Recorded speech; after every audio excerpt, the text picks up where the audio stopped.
বর্তমান পরিস্থিতিতে রেশন কার্ডের ক্যাটাগরি অটোমেটিক পরিবর্তন হচ্ছে। আশা করি এই বিষয়ে আপনারা খুব ভালোভাবে জানেন। তবে প্রত্যেকটা জিনিসের কিন্তু সুবিধা এবং অসুবিধা অবশ্যই রয়েছে। বর্তমান পরিস্থিতিতে দেখা যাচ্ছে যে পিএসএস অথবা এসপিএসএস রেশন কার্ডগুলো ক্যাটাগরি অটোমেটিক পরিবর্তন হয়ে সাধারণ কার্ডে পরিণত হচ্ছে, অর্থাৎ জেনারেল কার্ডে পরিণত হচ্ছে। এই জেনারেল কার্ড থাকলে কি হবে আশা করি আপনারা খুব ভালোভাবে জানেন। যাদের জেনারেল কার্ড রয়েছে তারা শুধুমাত্র ডকুমেন্টস হিসেবে সেই রেশন কার্ডটিকে ব্যবহার করতে পারবেন, রেশনের কিন্তু কোনো সুযোগ সুবিধা পাবেন না। তবে যেহেতু বর্তমান পরিস্থিতিতে দেখা যাচ্ছে যে পিএসএস অথবা এসপিএসএস কার্ডগুলোর ক্যাটাগরি অটোমেটিক পরিবর্তন হয়ে জেনারেল কার্ডে হচ্ছে, তবে কোন প্রসেসে হচ্ছে এবং যদি আপনার হয়ে থাকে তাহলে কোন প্রসেসে আবার আপনি পিএসএস অথবা এসপিএসএস কার্ডে আসতে পারবেন বা সেই কার্ডটিকে ফিরে পেতে পারেন, অবশ্যই কিন্তু এই ভিডিওটির মাধ্যমে আলোচনা করা হবে। যদি সম্পূর্ণ ভিডিওটি মনোযোগ সহকারে দেখেন, আশা করি আপনারা খুব ভালোভাবে জানেন এই চ্যানেলের বেশিরভাগ কন্টেন্ট কিন্তু রেশন কার্ড রিলেটেড। তো রেশন কার্ড রিলেটেড গুরুত্বপূর্ণ আপডেট প্রায় প্রত্যেক দিন এই চ্যানেলের মাধ্যমে পাওয়ার জন্য অবশ্যই দয়া করে চ্যানেলটিকে সাবস্ক্রাইব করে সঙ্গে থাকার চেষ্টা করবেন এবং সম্পূর্ণ ভিডিওটি মনোযোগ সহকারে দেখার পর যদি গুরুত্বপূর্ণ ইনফরমেশন পেয়ে থাকেন তাহলে অবশ্যই ভিডিওটি শেয়ার করে সবাইকে জানিয়ে দেওয়ার চেষ্টা করবেন।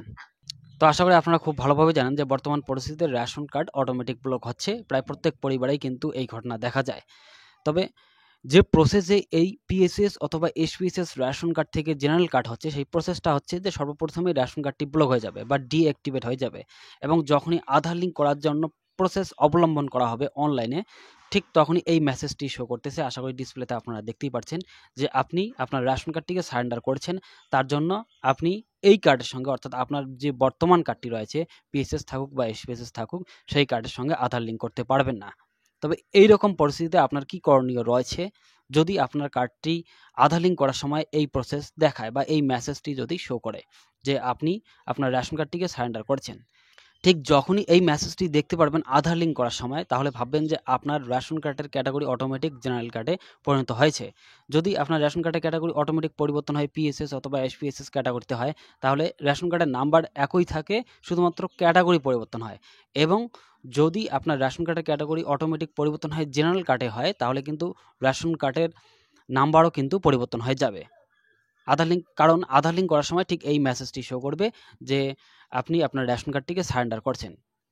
এক্ষেত্রে আপনাকে জেনারেল কার্ডের নাম্বার পাওয়ার জন্য বা খোঁজার জন্য অবশ্যই আপনার যে মোবাইল নাম্বারটি লগইন রয়েছে বা যে মোবাইল নাম্বারটি আপনার রেশন কার্ডের সঙ্গে রেজিস্টার রয়েছে, সেই মোবাইল নাম্বার দিয়ে লগইন করবেন, অবশ্যই জেনারেল কার্ডগুলোর নাম্বার দেখতে পারবেন।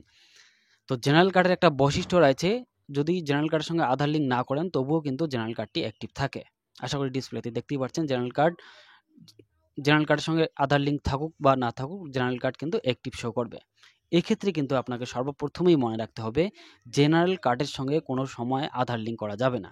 যদি আপনার পিএসএস অথবা এসপিএসএস রেশন কার্ডের ক্যাটাগরি অটোমেটিক পরিবর্তন হয় জেনারেল কার্ডে পরিণত হয়, সর্বপ্রথমেই আপনাকে করতে হবে কি, যেহেতু আপনার আধার কার্ডটি বর্তমানে কোনো কার্ডের সঙ্গে লিঙ্ক নেই, আগে ছিল পিএসএস কার্ডে থাকুক বা এসপিএসএস কার্ডে থাকুক, সেই কার্ডটি কিন্তু বর্তমান পরিস্থিতিতে ব্লক রয়েছে।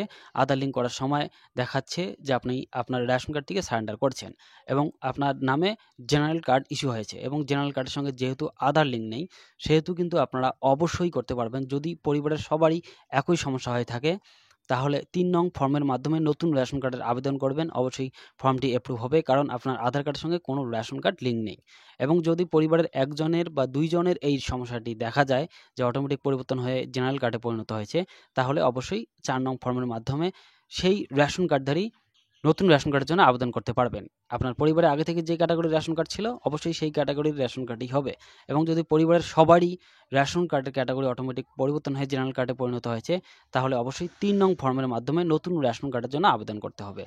এই ৩ নং ফর্ম কিভাবে ফিল আপ করতে হয় সেই বিষয়ে কিন্তু এই চ্যানেলে ভিডিও আপলোড করা রয়েছে। সেই ভিডিওটির লিঙ্ক অবশ্যই এই ভিডিওটির ডেসক্রিপশন বক্সে দিয়ে রাখবো। আপনারা সেই ভিডিওটি সর্বপ্রথমে মনোযোগ সহকারে দেখবেন এবং নিজে নিজে ট্রাই করবেন, অবশ্যই আবেদন করতে পারবেন ৩ নং ফর্ম। তো রেশন কার্ডের ক্যাটাগরি অটোমেটিক পরিবর্তনের বিষয়ে কিন্তু একাধিক ভিডিওতে আলোচনা করা রয়েছে বিস্তারিতভাবে। সেই ভিডিওগুলোর লিঙ্কও কিন্তু অবশ্যই এই ভিডিওটির ডেসক্রিপশন বক্সে দিয়ে রাখবো। আপনার যদি প্রয়োজন থাকে যে রেশন কার্ডের ক্যাটাগরি অটোমেটিক পরিবর্তন হচ্ছে, ঠিক কাদের হচ্ছে, কেনই বা হচ্ছে, বিস্তারিত কিন্তু আলোচনা করা হয়েছে। সেই ভিডিওগুলোর লিঙ্ক এই ভিডিওটির ডেসক্রিপশন বক্সে পেয়ে যাবেন। তো রেশন কার্ডের ক্যাটাগরি পরিবর্তনের বিষয়ে যদি আরও বিশদে জানতে চান, তাহলে অবশ্যই কমেন্ট করে জানাবেন। এবং রেশন কার্ড রিলেটেড যদি আপনার কোনো কিছু জানার থাকে বা প্রশ্ন থাকে, অবশ্যই কমেন্ট করে জানাবেন। সম্পূর্ণ ভিডিওটি মনোযোগ সহকারে দেখার জন্য আপনাকে অসংখ্য ধন্যবাদ। ভালো থাকবেন, সুস্থ থাকবেন। আবারও দেখা হবে নতুন কোনো একটা ভিডিও নিয়ে। ধন্যবাদ।